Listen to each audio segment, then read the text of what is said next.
গত এক বছরেরও বেশি সময় ধরে ভারতে পলাতক হিসাবে বাস করা বাংলাদেশের পূর্ব প্রধানমন্ত্রী শেখ হাসিনারে নিজের দেশে ফাঁসির রায় ঘোষণা করে 17 নভেম্বর 2025 সনে। For all these three counts, we have decided to inflict her with only one sentence, that is sentence of death. কথাটা আজীব শোনা গেলেও সত্য। জি হ্যাঁ বন্ধুরা, গত বছর আগস্ট মাসে বাংলাদেশের ছাত্র আন্দোলনকারীদেরকে বেরহমিভাবে হত্যার অভিযোগ এবং মানবতা বিরোধীর অপরাধের দায়ে শেখ হাসিনাকে বাংলাদেশের আইসিটি ইন্টারন্যাশনাল ক্রাইম ট্রাইব্যুনালে মৃত্যুর ফরমান জারি করে, যেখানে শেখ হাসিনায় বাংলাদেশের সাধারণ মানুষ থেকে আরম্ভ করে বড় বড় কর্মের সাথে জড়িত থাকা বিভিন্ন ব্যক্তি এবং স্কুল কলেজের স্টুডেন্টদেরকে বেরহমিভাবে হত্যার অভিযোগ রয়েছে। আর এই সমস্ত ঘটনার অপরাধের এভিডেন্স প্রুফ সহ তুলে ধরে আইসিটির চিফ প্রসিকিউটর তাজুল ইসলামে আর ইন্টারন্যাশনাল ক্রাইম ট্রাইব্যুনালে শেখ হাসিনাকে ফাঁসির রায় ঘোষণা করে। যে আজকে আমরা শেখ হাসিনার মামলায় চতুর্থ দিনের মতো প্রসিকিউশন পক্ষের যুক্তিতর্ক উপস্থাপন অব্যাহত রেখেছি।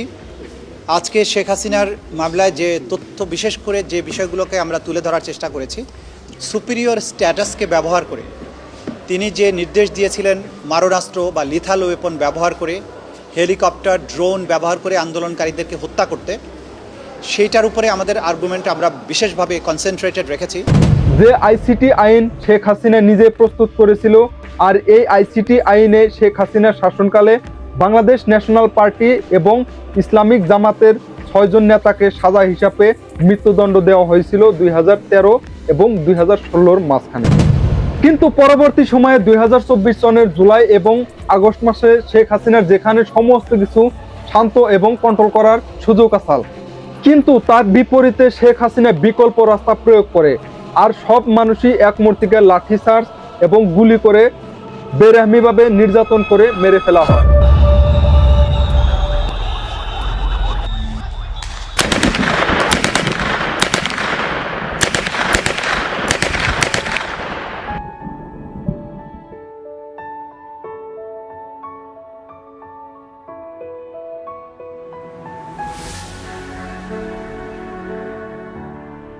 আর ঢাকা সিটির সমস্ত রাস্তাঘাট ব্যারিকেড দিয়ে বন্ধ করে এবং তীব্র বিরোধিতা করে শেখ হাসিনার এই সরকারের বিরুদ্ধে।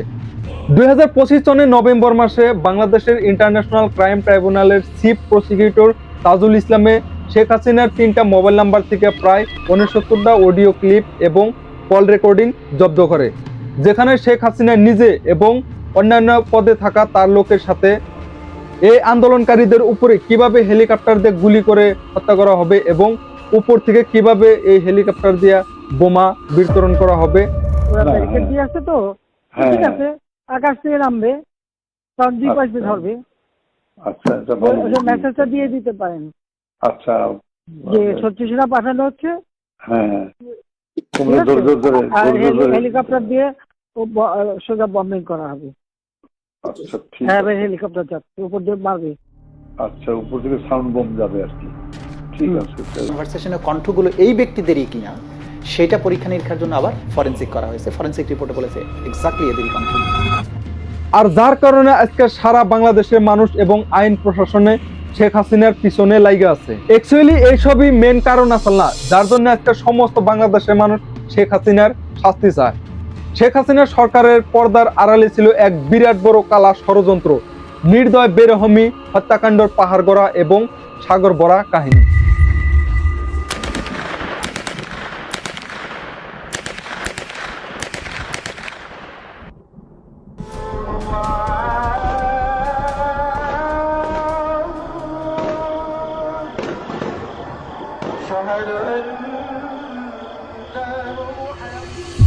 কি ছিল সমস্ত দেশবাসীর আন্দোলনের কারণ? কি ছিল শেখ হাসিনার সরকারের পর্দার আড়ালে থাকা কালা ষড়যন্ত্র? আসেন আজকে আমরা জানি নেই আজকের এই এপিসোডে। আসলে 15 বছরে এই হাসিনার সরকারে ক্রমান্বয়ে একটা দানবে পরিণত হয় এবং প্রথমে 2009 সনের ফেব্রুয়ারি মাসের 25 এবং 26 তারিখে পিলখানাতে সেনাবাহিনীর অফিসারদেরকে হত্যা করার মাধ্যমে দেশের প্রতিরক্ষা মেরুদণ্ড ধ্বংস করার এক বিশেষ প্রচেষ্টা চালায়। আসলে গত বছর বাংলাদেশের সরকারের বিরুদ্ধে এক বিরাট বড় স্টুডেন্ট প্রোটেস্ট আরম্ভ হয়। এর কারণ আসল কোটা সিস্টেম। একটা ব্যবসা শুরু করার জন্য বা উদ্যোগ নেওয়ার জন্য যে পরিমাণ টাকা দরকার হয় সেই পরিমাণ টাকা একটা বাবার কাছে নাও থাকতে পারে। আমার নিজের বাবার কাছে নাই যে আমি ব্যবসা শুরু করব। তো ওই ক্ষেত্রে আমাদের একমাত্র সুযোগ হচ্ছে চাকরির ক্ষেত্র, আর ওই সেই চাকরির ক্ষেত্রেই 56% কোটা দিয়ে দিচ্ছে। তো এটা তো অবশ্যই আমাদের বেকারত্বের উপর প্রভাব ফেলবে। আর যেখানে 44% চাকরি সাধারণ মানুষে কষ্ট করে মেরিট হিসাবে নিতে পারবে। এই কোটা সিস্টেমের সিধা মতলব 56% থেকে 30% রিজার্ভেশন ফ্রিডম ফাইটার ইয়ানি স্বাধীনতা আন্দোলনকারীদের পরিবারের ছেলে মেয়ে এবং নাতিপুতিদের দেওয়া হবে। আর বাকি 10% মহিলার জন্য রিজার্ভ, 10% ব্যাকওয়ার্ড ডিস্ট্রিক্টের জন্য রিজার্ভ, 5% মাইনরিটিসের জন্য, আর 1% ফিজিক্যালভাবে অক্ষম থাকা সকলের জন্য। কিন্তু এখানে সবথেকে বড় সমস্যা হলো 30% রিজার্ভ স্বাধীনতা আন্দোলনকারী এবং তাদের পরিবার এবং নাতিপুতিদেরকে দেওয়া হয়েছে, আর যার জন্য এক বিরাট বড় আন্দোলনের সৃষ্টি হয়।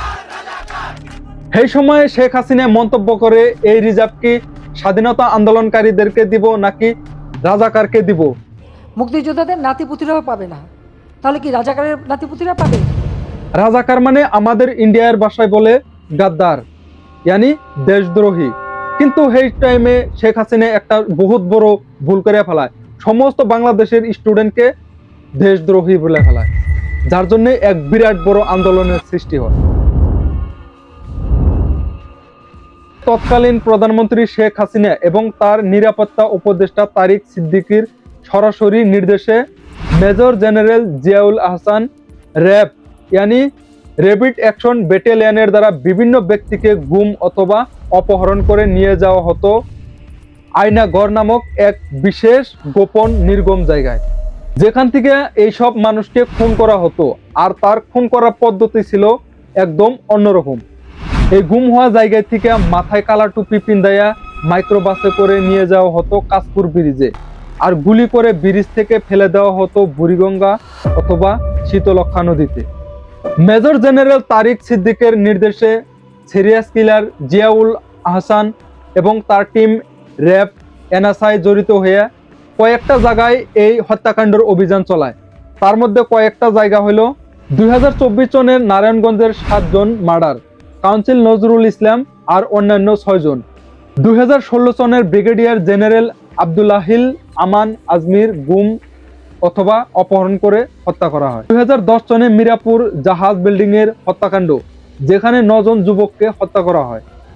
কিন্তু সমস্ত কিছুর মাস্টারমাইন্ড সাইলেন্ট কিলার আসাল শেখ হাসিনা, যেখানে 1400 মানুষকে বেরহমিভাবে মেরে ফেলা হয়েছে রিপোর্ট অনুযায়ী।